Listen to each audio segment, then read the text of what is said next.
Tale of Despereaux, Book the First, Chapter 4, Enter the P. Despereaux's brothers and sisters soon abandoned the thankless job of trying to educate him in the ways of being a mouse, and so Despereaux was free. He spent his days as he wanted. He wandered through the rooms of the castle, staring dreamily at the light streaming in through the stained glass windows. He went to the library and read over and over again the story of the fair maiden and the knight who rescued her. And he discovered, finally, the source of the honey-sweet sound.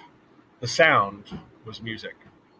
The sound was King Philip playing his guitar and singing to his daughter, the Princess P, every night before she fell asleep. Hidden in a hole in the wall of the princess's bedroom, the mouse listened with all his heart. The sound of the king's music made Despereaux's soul grow large and light inside of him. "Oh," he said, "it sounds like heaven. It smells like honey." He stuck his left ear out of the hole in the wall so that he could hear the music better, and then he stuck his right ear out so that he could hear better still. And it wasn't too long before one of his paws followed his head, and then another paw. And then, without any real planning on it, on Despereaux's part, the whole of him was on display, all in an effort to get closer to the music.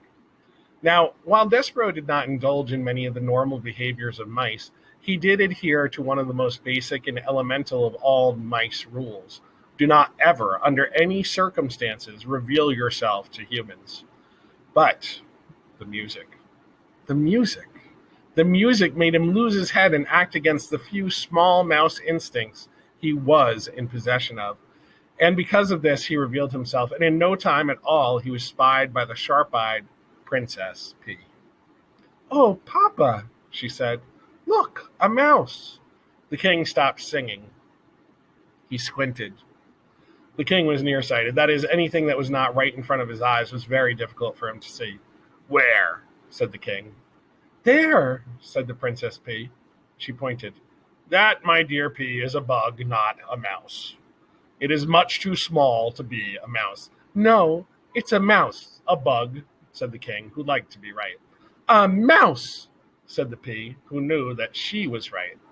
As for Despereaux, he was beginning to realize that he had made a very grave error. He trembled. He shook. He sneezed. He considered fainting. "He's frightened," said the P. "Look, he's so afraid he's shaking. I think he was listening to the music. Play something, Papa." "A king play music for a bug?" King Philip wrinkled his forehead. "Is that proper, do you think? Wouldn't that make this into some kind of topsy-turvy, wrong-headed world if a king played music for a bug?" "Papa, I told you he's a mouse," said the P.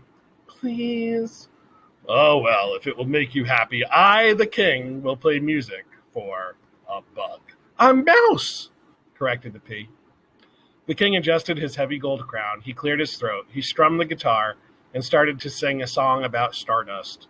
The song was as sweet as light shining through stained glass windows, as captivating as the story in a book. Despereaux forgot all his fear. He only wanted to hear the music. He crept closer and then closer still, until, reader, he was sitting right at the foot of the king.